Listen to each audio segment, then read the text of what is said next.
வணக்கம் ஃப்ரெண்ட்ஸ், இந்த வீடியோவில் நம்ம என்ன செய்தி பார்க்க போகிறோம்னா, செய்ததையே மறந்துட்டாங்க, எனக்கு நெஞ்சு வலியே வந்துடும். உருக்கமாக பேசிய வனிதா விஜயகுமார். சமீப காலமாகவே வனிதா விஜயகுமார் அவங்க சர்ச்சைகளை சிக்கிக்கிட்டு வராங்க. இப்போ மீண்டும் அவங்க ஒரு பேட்டி இணையதளத்தில் வைரலாகி வருகிறது, சர்ச்சைகளும் கிளப்பி வருகிறது. வாங்க என்ன தகவல், அவங்க அந்த பேட்டியில் என்ன பேசியிருக்காங்கன்னு இந்த வீடியோவில் பார்க்கலாம். முதன்முறையாக நம்ம சேனலை பார்க்குறீங்கன்னா சப்ஸ்கிரைப் பண்ணாதவங்களாம் சப்ஸ்கிரைப் பண்ணிக்கோங்க. பெல் பட்டன் சிம்பிள் அமைக்கி நம்ம சேனலோட நோட்டிஃபிகேஷனை எனபிள் பண்ணிக்கோங்க. நாங்கள் போடுற வீடியோ எல்லாமே உங்களுக்கு உடனுக்குடனே வந்து சேரும். வாங்க என்ன தகவல் பார்க்கலாம். தமிழ் சினிமாவில் எப்போதுமே மனதில் பட்டதை வெளிப்படையாக பேசும் பிரபலங்களில் நடிகை வனிதா விஜயகுமார் முக்கியமானவங்க. சர்ச்சை என்றாலும் சரி, குடும்பம் என்றாலும் சரி, தனது வாழ்க்கையில் நடந்த விஷயங்களை எந்த ஒரு தயக்கம் இல்லாமல் பகிர்ந்து கொள்வது அவங்களுடைய இயல்பு. அந்த வகையில் தான் தற்போது அவங்க அளித்துள்ள பேட்டி சமூக வலைதளங்களில் அதிகமாக வைரலாகி வருது.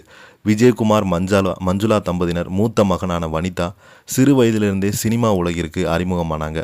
நடிகையாகவும் தொலைக்காட்சி பிரபலமாகவும் பிக்பாஸ் போட்டியாளராகவும் தனக்கான ஒரு அடையாளத்தை உருவாக்கியிருக்கிறாங்க. ஆனால் அவங்க திரை வாழ்க்கையில் விட குடும்ப வாழ்க்கையில் தொடர்பான செய்திகள் அடிக்கடி பேசும் பொருளாக மாறியிருக்கிறது. கடந்த பல ஆண்டுகளாக தனது குடும்பத்தினுடன் விலகி தனியாக வாழ்ந்து வரும் வனிதா குடும்ப உறவுகள் குறித்து மீண்டும் மனம் திறந்து பேசியிருக்கிறார். சமீபத்து பேட்டியில் ஒன்று அவங்க பேசும்போது தனது அக்கா வனிதா விஜயகுமார் ஒரு நிகழ்ச்சியில் கூறிய விஷயம் தனக்கு அதிர்ச்சியை ஏற்படுத்தியிருக்கிறது.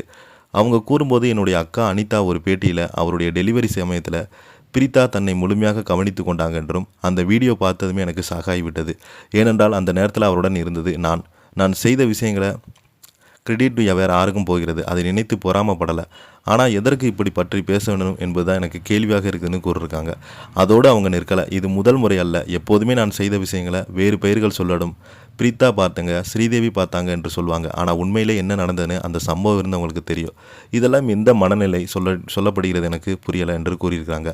தனது மகள் ஸ்ரீஹரியை உதாரணமாக கூறிய வனிதா, இப்போது நான் என் மகன் ஹரியுடன் பேசவில்லை. அதற்காக அவன் செய்த விஷயங்களை மற்ற மகள்கள் தான் செய்ய அல்லது ஜோவிகா செய்தாங்க என்று நான் சொன்னால் எப்படி இருக்கும்? அதை பார்த்தா என் மகன் நினைப்பானா? நான் செய்வதை மறந்து வேறு யாருக்காவது புகழ் கொடுத்தால் அதை செய்வதற்கு எப்படி இருக்கும்? அதே உணர்வு தான் எனக்கு இருக்கிறது என்று தெரிவித்திருக்கிறாங்க. இந்த பேட்டியில் வனிதாவின் குரலில் இருந்த வருத்தம் பலருக்குமே கவனத்தை ஈர்த்துள்ளது. குறிப்பாக குடும்ப உறவுகளில் ஏற்படும் தூரம் இன்னும் அவரை பாதித்து வருகிறது என்று கேள்வி ரசிகர்களுக்கு எழுப்பி வருகிறாங்க. வனிதா மற்றும் அவரது குடும்பத்தினருக்கு இடையிலான கருத்து வேறுபாடுகள் பல ஆண்டுகளாக செய்திகளிடம் இடம் பிடித்து வருகிறது. குறிப்பாக சொத்து விவகாரம், குடும்ப உறவுகள், தனிப்பட்ட வாழ்க்கை உள்ளிட்ட பல காரணங்கள் குடும்பத்திலிருந்து விலகி வந்து வருகிறது. பல நேரங்களில் தந்தை விஜயகுமார், சகோதரி பிரீத்தி, ஸ்ரீதேவி, அனிதா குறித்து அவங்க வெளிப்படையாக பேசியிருப்பது சர்ச்சைகளை ஏற்படுத்தியுள்ளது. ஆனால் இந்த முறை அவங்க பேசியது கோபத்தை விட மன வருத்தம் அதிகமாக வெளிப்படுத்தியதாக ரசிகர்கள் தெரிவித்து வருகிறாங்க.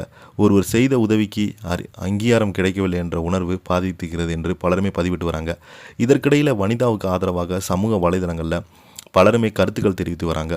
குடும்பத்தில் எவ்வளவோ பிரச்சனை இருந்தாலும் ஒருவர் செய்த மறக்கக்கூடாது, அங்கீகாரம் கிடைக்காது என மனிதர்கள் அதிகமாக காயப்படுறாங்கன்னு பலருமே கருத்துக்கள் தெரிவித்து வருகிறாங்க. இதை பற்றி நீங்கள் என்ன கீழே உள்ள கமெண்ட் பாக்ஸில் மறக்காமல் பதிவிடுங்க. இந்த வீடியோ பிடிச்சிருந்தால் லைக் பண்ணுங்கள், ஷேர் பண்ணுங்கள். நன்றி, வணக்கம்.